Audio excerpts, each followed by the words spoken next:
E eu neste Jornal do Domingo sigo agora até Guimarães, ao encontro do professor Vladimir Brito, constitucionalista. Muito boa noite, Sr. Professor. Antes de mais, obrigado pela sua disponibilidade. Pelas primeiras projeções dão conta que Marcelo Rebelo de Sousa venceu as eleições à primeira volta, Ana Gomes fica em segundo lugar e André Ventura em terceiro lugar. Este era um cenário que o Sr. Professor já previa? Em parte, sim. Boa noite, antes de mais, a todos os ouvintes e telespectadores. E, em princípio, sim, o cenário seria esse, sendo certo que a dinâmica da campanha de André Ventura poderia apontar para um segundo lugar. Faço notar que ainda não é seguro que esse seja o resultado final. Portanto, tem havido oscilações nos vários distritos, onde Ventura aparece no segundo lugar, quase sempre no segundo lugar, e Ana Gomes quase sempre no terceiro lugar, nas últimas projeções que fizeram há poucos minutos. Portanto, vamos aguardar para ver, embora espero que Ana Gomes fique no segundo lugar, porque o fenómeno da extrema-direita em Portugal começa a ser perigoso para a própria democracia portuguesa. A subida do Chega desde as últimas eleições legislativas, aproveitando esta boleia e apanhando agora as presidenciais, como é que podemos entender este crescimento do Chega e o crescimento de André Ventura, ainda por cima num país como Portugal, que posso dizer que é de brandos costumes? Bom, esse pode ser o grande mito, Portugal dos grandes costumes.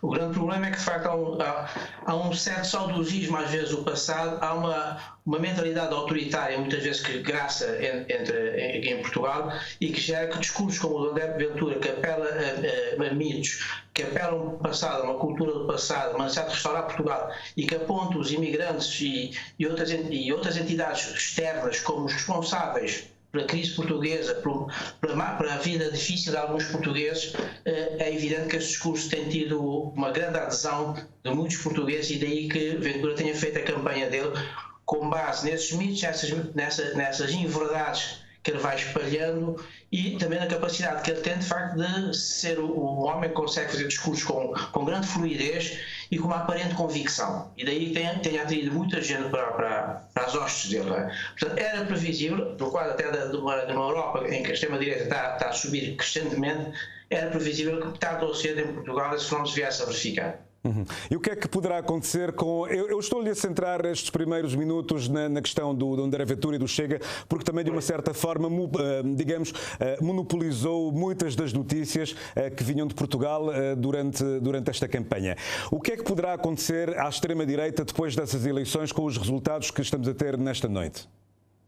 O que pode acontecer é um reforço enorme da extrema-direita, que poderá ter projeções nas próximas legislativas, portanto um reforço no Parlamento, mas sociologicamente a extrema-direita com essas eleições passa a ter, digamos, um lugar de destaque no quadro das forças políticas que estão a atuar em Portugal. Ou seja, naquilo que nós chamamos a cena política, as forças da extrema-direita entraram na cena política e estão a ocupar quase a boca do palco, juntamente com as forças democráticas. E aí é que é o perigo. É exatamente esse. Outro aspecto é que os partidos de esquerda e os partidos da direita, do centro-direita, não souberam lidar com o fenómeno. Tudo fizeram para que o André Ventura fosse o centro das discussões em Portugal durante mais de um ano. Ou seja, um Parlamento com um único deputado, a comunicação social, em virtude da conduta dos outros partidos, dava-lhe um relevo absolutamente anormal para a força política que tinha.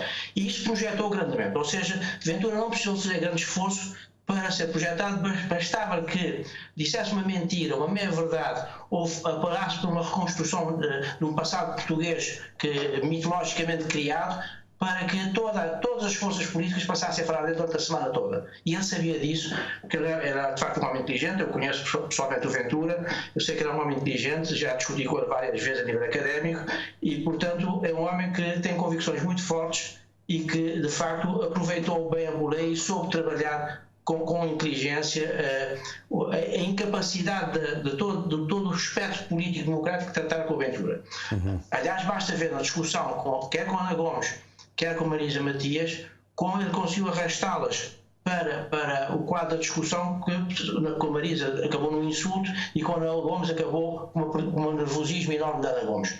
Significa que ele sabia exatamente onde devia tocar, os pontos fracos devia tocar e como devia falar. Portanto, tudo isto gerou a possibilidade de ele subir grandemente no panorama eleitoral português, e se ele ficar em segundo lugar é de facto um enorme perigo, porque as forças que estavam adormecidas vão soltar-se agora para tentar ocupar um espaço político, quer o espaço social, quer o espaço político, para fazer a política que entendem que deve fazer, xenófoba, racista e, portanto, de extrema-direita, não é? Estas eleições aconteceram num contexto extremamente especial. Portugal é dos países mais atingidos neste momento por causa da pandemia da Covid-19. E houve, o próprio presidente Marcelo aventou esta possibilidade das eleições serem adiadas por causa da pandemia, mas só que não houve um consenso partidário para que isto acontecesse. Não poderia...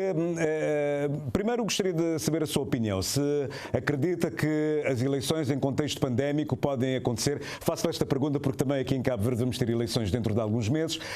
E se não poderia haver algum expediente constitucional para deslocar estas eleições para um momento em que Portugal não estivesse tão aflito com a pandemia, porque a abstenção, ainda não vi os dados, mas a abstenção é capaz de ser alta a esta hora.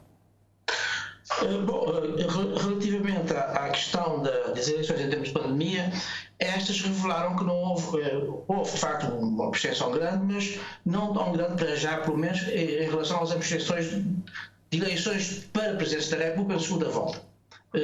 Segundo os analistas estão a referir aqui, a abstenção não é tão grande como se pensava. Portanto, tinha-se projetado 70%, 75% e parece que vai ficar por volta dos 60%, sendo certo que nas eleições anteriores elas oscilaram entre 40% e 50% e agora vai ser entre 40% e 60%, 60% e poucos. Portanto, a diferença não é grande.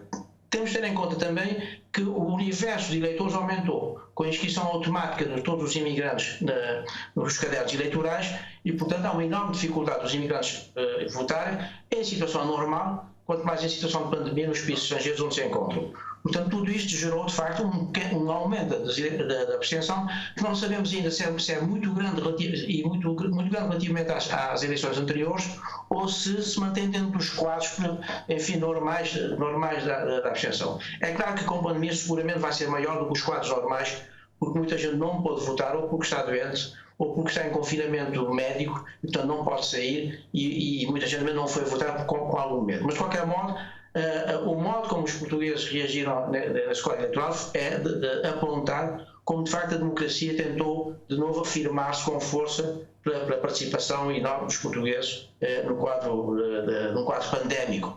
Portanto, é possível fazer eleições no quadro pandémico. É claro que foram organizados, por aquilo que eu fui vendo aqui nas mesas eleitorais e que vou vendo na televisão, foram organizados de forma razoavelmente boa, porque não houve confusão nas mesas eleitorais, manteve-se o distanciamento, as mesas foram multiplicadas, portanto, houve de facto e a população também reagiu muito sensatamente, respeitando todas as regras que foram indicadas pela Direção-Geral de Saúde.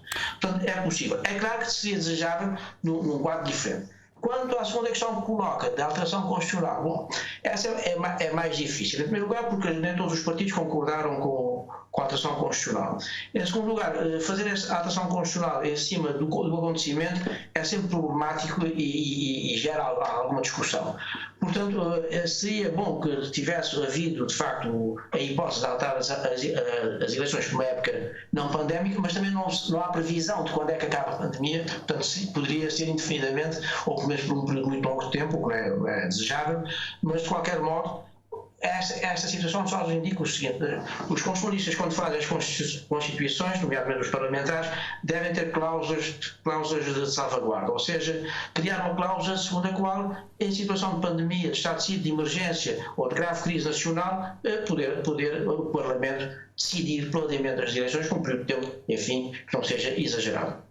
Sr. Professor, uma última questão da minha parte. Qual vai ser o principal desafio do próximo Presidente da República, se levarmos em conta que Marcelo Rebelo de Sousa, por agora, é o vencedor nestas primeiras eleições, mas ainda não sabemos o que vai ser no final das contas. Qual vai ser o principal desafio do próximo Presidente português? Vai depender muito da votação que tiver nessas eleições. Porque se ele tiver uma votação muito expressiva, poderá ser um Presidente que pode condicionar gravemente o governo socialista.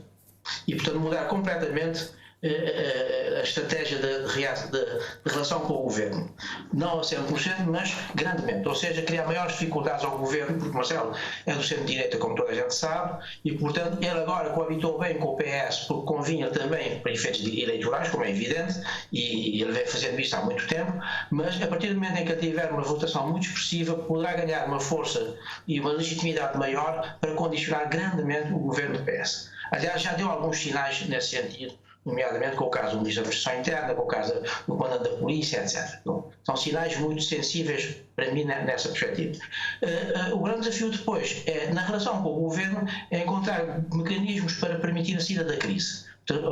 O grande problema que se vai colocar agora a seguir a pandemia, ou no decurso dela, vai ser controlar a crise e sair da crise. E isso, a relação entre os três órgãos de soberania fundamentais, legislativo, executivo, governo e Presidente da República, é fundamental para criar um quadro político-económico capaz de permitir controlar a crise e sair dela futuramente. Portanto, o desafio vai ser esse, sendo certo que podem esperar por uma maior fricção entre o Presidente e o Governo a partir já diria quase da tomada de posse. Muito cedo, como se conhece o Marcelo, vai ser mesmo muito cedo, começa essa fricção para marcar um terreno nesse capítulo e marcar um terreno também para a social-democracia, a que ele pertence do PSD. Muito bem, agradeço ao professor Vladimir Brito, que nos ajudou a partir de Guimarães, no norte de Portugal, a olhar para estas eleições presidenciais em Portugal. As primeiras projeções dão conta que Marcelo Rebelo de Sousa vai à frente, vence as eleições, mas ainda se calhar é muito cedo para tirarmos algumas conclusões.